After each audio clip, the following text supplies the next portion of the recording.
Wir sind in Friedrichshain im Ladenkino, einem kleinen, süßen Kino. Und bei mir sitzt Dr. Matthew Alford aus Bristol, aus der UK. Und wir sprechen heute über die US-Regierung und der intensiven Beziehung mit Hollywood.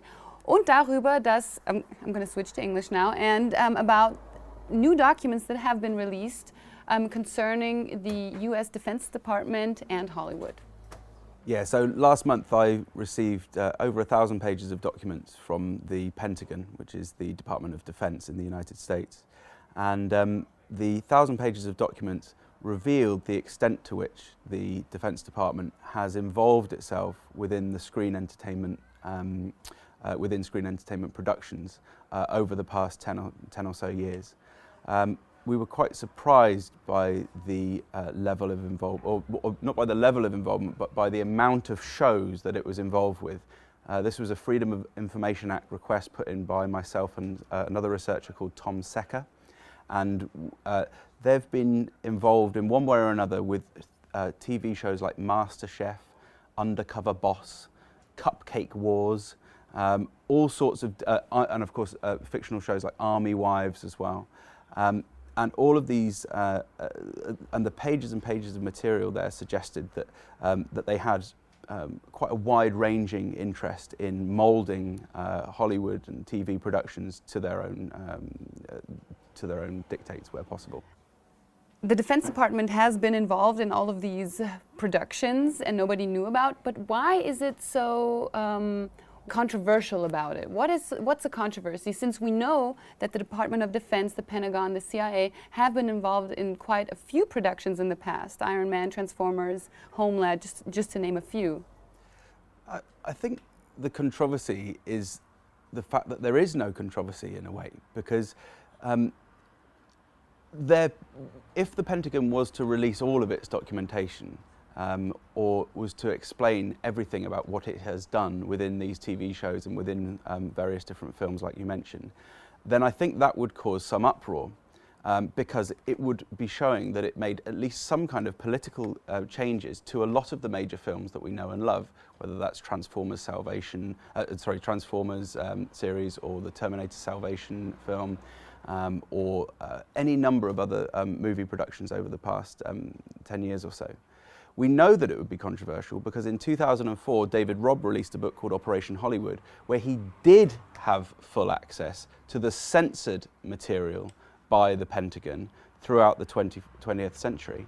And he was able to show that many shows throughout the, many films throughout the 20th century had been adversely affected and in effect censored, because he was able to show correspondence between the Pentagon and the TV producers. And he was able to show film scripts that had lines through them, please change this and so on. Now, the fact that we no longer have that material from the past 10 or 15 years, I think, is the controversy here. I think it's an issue about about the Pentagon's accountability to the public, and the Pentagon is not being accountable to the public, because it is, albeit providing finally information to me and to Tom Secker about the shows that it's involved in, it very specifically no longer provides any details about the changes that it requires to scripts.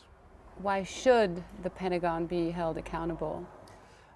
Because the media in all forms should be, and I'm saying should be because I'm not saying that it is. I'm not saying it's realistic to expect governments to behave well, but I'm saying governments should behave well, just as we expect a head teacher to behave well, just as we expect people in a workplace to behave well. And so the government should be accountable for what it does, but it is not. And it will provide this information to say, oh yes, oh yeah, we do work on these films, and we do work on video games like Medal of Honor and so on. Do you think the extent is clear to the viewers? I mean, no, the extent is completely unclear to the viewer. And do you think it really influences the viewers that much that it changes how we view the world, how we view certain political political situations? That's a very different question, and that's a question about the impact that the media can have on people And you know that debate. It's as old as the hills. How much can someone influence someone else? How much can the telly influence someone else? Well, no one knows for certain, but it is clear that in separate statements from the CIA, FBI, Department of Defense, various different presidents, including the president of, including Stalin, for example, including Lenin, including Goebbels, all of these people have said cinema is the most important medium for influencing the masses and for influencing historical debate generally. Do you think it's Hollywood's responsibility to give correct accounts of historic events? My personal view is that Hollywood should not, I think Hollywood, as well as everybody else, should not lie. I think that's really important. I think that they shouldn't be deliberately... But isn't it art? It's culture? It can be, but is it art and is it culture to remove from a film like Black Hawk Down a character because in the real world he was from the military and he'd raped his child? Does that somehow make the film more artistic? I mean, that seems to me like removing something for a very deliberate political reason. Is it art or is it culture to remove from a film like Wind Talkers, the Nicolas Cage film, a scene of American Marines ripping the teeth out of dead Japanese soldiers? So the intention is clear, what they're trying to do? The intention is very clear. I mean, it's not always clear, because nothing can be black and white when you're dealing with these complicated pieces of cinematic material. But there are cases that we can point to, that I point to in a forthcoming article, and myself and Tom Secker will, and here as well, that are very clear political decisions. And actually, the Department of Defense does admit this, albeit in a very, buried under all sorts of other things. It does say, and I can't remember the exact form of words, but it says, we want to promote retention of military personnel. We want to promote the promote recruitment of military personnel, which is a code really for saying we want to recruit kids. So we're targeting kids films like Transformers so that we can create a positive image of the military. But one of the final things that it says on one of its documents is, and we also don't want to encourage any activity by individuals who want to oppose the policy of the government. Now, that could be taken as one thing. Of course, it's fine. We wouldn't want any TV show or film to promote terrorism or something. But that kind of definition can be cut both ways. And basically, they're saying we want to support government policy, and indeed they do, because there's a very clear example would be from a film that was going to be made that was going to involve Sigourney Weaver from the mid-90s called Countermeasures, which the Pentagon rejected the script for it and said, we have no reason to denigrate the White House because it was a film about a conspiracy. And we have no reason to remind the public of the Iran-Contra affair. The Iran-Contra affair being a horrible scandal involving slush funds and drug money. They just don't want Hollywood to remind the people of how terrible certain policy decisions were? Of course they don't want to do that. And those are the same, those officials are still the ones who are saying... But should Hollywood do that? Should that be Hollywood's responsibility? I come back to that question. I don't think that Hollywood should have an obligation to be pumping out material that is, that is accurate historical material. I think Hollywood should be there to entertain. Mm-hmm. Definitely, that is the primary... But freely, right? But freely, without the influence of government. And it should not be entertaining with deliberately inserted lies or have information that is deliberately withdrawn from that purely for political reasons. And aren't some alterations also quite petty? I mean, in Golden Eye, they talked about a joke saying the U.S. losing the Vietnam War, and they wanted it removed. Isn't that also very, very petty and specific? Of course, yeah. And in Tomorrow Never Dies as well, there was one of the villains was an American admiral, and so and the Pentagon asked for that to be changed, and so the national identity of one of the military figures was altered. Now, these are petty things.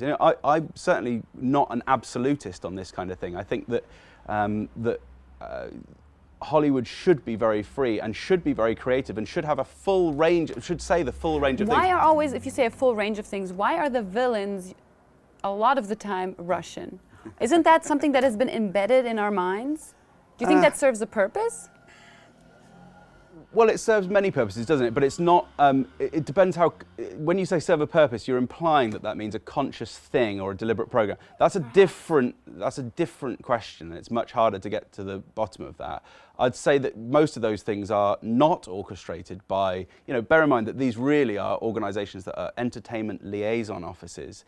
They are not huge conspiracies involving the president and his entire entourage saying, right, we need to get a movie out that demonizes Russia or whatever. But they do pick up on these national moods, and they do, and there is often some spinning that's gone on there. And occasionally that does actually happen. Sorry to get away from your Russia question just for a second, but in the case of Green Berets, for example, from 1968, that film happened at the height of the Vietnam War when no one wanted to see a pro-American film. The film flopped. But that happened because John Wayne, the cowboy actor, wrote to President Lyndon Johnson and said, I want to make a film promoting your war in Vietnam. So it does sometimes happen where there are higher level people involved. Same thing with, say, Zero Dark 30. The Bin Laden killing film, had involvement from many of the highest. They didn't. Who cares about the entertainment liaison office? The specific. They went to many of the top people. Do you think both Clint Eastwood did the same thing for American Sniper? I think in that case. That is a, I don't know, a very well produced American propaganda film. I watched 30 minutes and it was enough. It was almost, it was so obvious that it kind of looked like satire.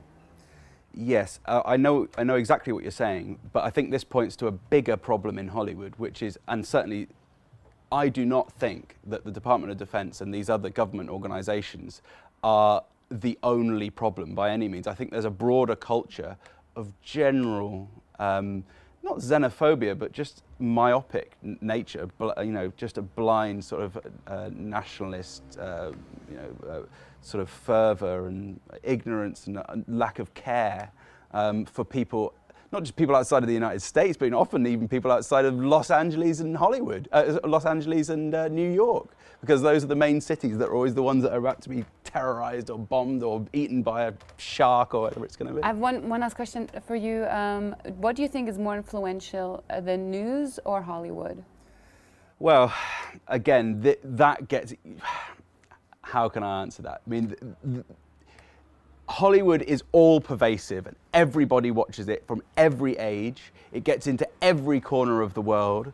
Over a quarter of the world's population have seen a James Bond film, and bearing in mind only about a fifth of the world's population have ever made a phone call, that would suggest that that message is getting out there about the power of the West, about the decency of the West, of Western governments, of the West, and of Western systems of governance. So that to me suggests that maybe Hollywood is more powerful even than the news, but it's a very difficult thing to measure. Is it important for American imperialism? I think any nation, any government, any state marshals its... But America is the most powerful nation in the world, or so it likes to present itself. Yes, I completely agree with you. But all nations do this thing of using their media. I think what's interesting, it doesn't mean that America is any better or any worse, but I think it's interesting that America is able to influence its entertainment media to such a degree, and seemingly more than these other than other countries. And that's, I think, because they've got very well organised entertainment liaison offices from all of their government, and also because their films are so big and there's so much money put into them that they're always trying to save money by getting things like aircraft carriers and helicopters and huge numbers of men. That's a testament to the power of Hollywood and to this huge scale of Hollywood, rather than necessarily to the nefarious nature of the American government. So should we all just now? So should we all just now stop going to the movies, or should we just be more critical and hold ourselves accountable for what we see? What do you think? What's a conclusion? I think they're both the same thing, aren't they? I mean, I think if you don't like watching propaganda, then don't go and watch films that are... How many movies right now are in the cinemas that are propaganda? Well, I mean, at the moment there's a film about to come out which is the next in the line of Mission Impossible films. Now that's had CIA influence in the past. What exactly they've changed on those scripts we don't know because the documentation is so buried. But does that make it propaganda? I think, well, one of the parts of the definition of propaganda is if it is done covertly, if it's black propaganda, it's done to influence and to lie and to deceive and done without there being clear accountability. So all of those things combined and make it into something that would approach the classic concept of propaganda. I'm reluctant to use the word propaganda, to be honest with you, because I think unless it fulfills all of those criteria, it's a bit of a loaded term. But it is nevertheless still very biased media communication, and there needs to be better accountability for it. That's the end of that's basically what should happen. Thank you. Let's go! Think you could do it, Joe? Could you do it if you had to? Nakina, smash!